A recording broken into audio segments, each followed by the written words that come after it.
Hi everybody, this is Steve. In this video we're going to talk about how to make a real 3D effect in p5js. This isn't going to look like much unless you have some of these 3D glasses. You can get a 5-pack of these for $5 from Amazon. I've got a link for you in the video description to some basic code that you can use with credit in your project. Here's a real 3D flow field. Then I made this thing, real 3D rotating objects. And then I made these 3D moving boxes. I attempted to make a real 3D terrain generator. It's not great. I'm not going to be going over the code for all of these different projects. These are just example projects. I'm only going to go over the code for this basic version that I'm going to be sharing with you. My hope is that you'll create your own 3D project. You can share it on social media and tag me, or share it on my Discord. When you're creating a 3D image, you would be using WEBGL. You would draw a scene, and you would capture that scene with one camera angle and then another camera angle. And when you capture an image, each pixel has red, green, and blue.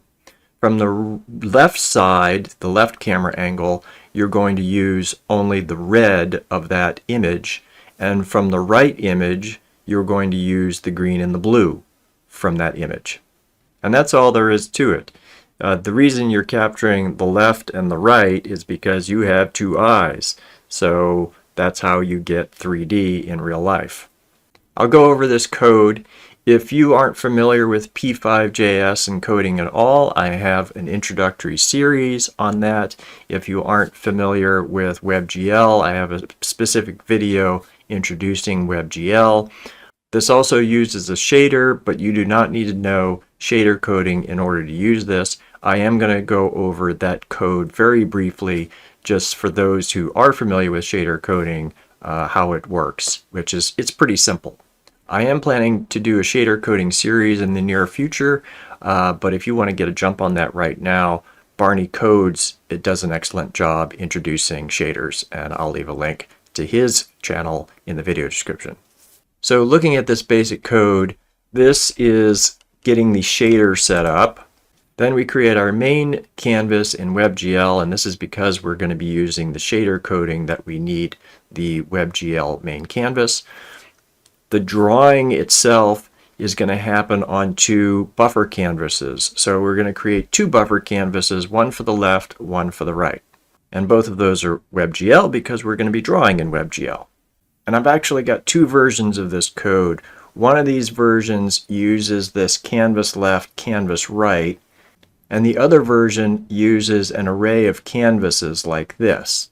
So let me explain it first with this code, because I think it'll be easier for you to understand that, okay, there's a left canvas and a right canvas, and then I'll go over the array of canvases. This offset variable is for how far apart the two cameras are in the scene. This offset you're going to need to tweak for whatever project you're using. This is actually a pretty large offset. You might need to go down to width times 0.01. I'm creating two cameras. Here I'm creating a cam left camera. I set the position, and so it's the X position that I'm using the offset for. For one camera, the offset is going left, and the other camera, the offset is moving right. There's also a look at here. This is for where is the camera looking. Are they looking straight ahead, or are they looking at a center point? This look at is not as critical as the offset. You could have the camera just looking straight ahead and the 3D effect would still work. I think it works a little bit better if you're looking kind of far off into the distance at the same point, but it's not critical. So we create the left camera, we create the right camera, we set the camera for the left canvas and the right canvas.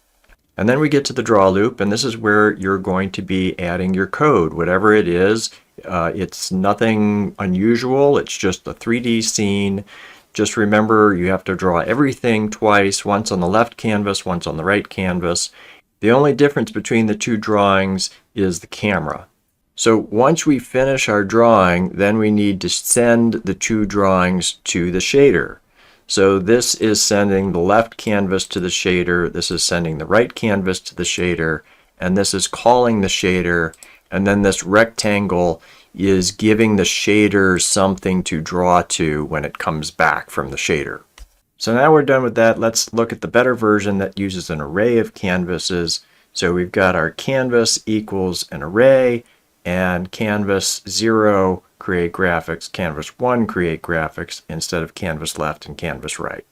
Then in this part we'll also use canvas 0 and canvas 1, but then in the draw loop we can call make drawing or something like that with 0 and 1. So we're calling the function twice, and then the function make drawing receives the number and then puts that in here, and then you only have to write the code for what you're going to draw once instead of having to duplicate it. And that's it for the main JavaScript sketch. Now let's move over to our fragment shader. So here we're going to receive the left canvas and the right canvas, and then we're going to create an R, a G, and a B variable. The R variable grabs the red pixel from the left canvas. The G or green grabs the green pixel from the right canvas, and then the B grabs the blue pixel from the right canvas. And then those three are combined here and sent back to the main sketch. So a very simple fragment shader. One other thing I noticed is that in the index, make sure that you are using the most recent version of p5js, because when I was using the older versions of p5js, the 3D effect wasn't working quite right, and I'm not sure why, but when I updated it to the most recent one, it worked. One thing I noticed in trying to port my old 3D projects in p5js into the real 3D was the translate function is working differently in the new p5js. In the old p5js, if you were trying to move the middle of the canvas from here up to the corner, you had to do that in the draw function. If you tried to do it in the setup function, p5js would just ignore it for some reason. Now you have to do that translate in the setup. If you try to do it in the draw function, it's going to iterate over and over again, and your scene is just going to go away. So that is everything I wanted to share with you today. I hope you make your own 3D project, get some of these glasses, share on social media and tag me, and share your project on my Discord. If you like this video, please give it a like, consider subscribing. Comments always welcome. Thanks for watching. I'll see you in the next one. Bye.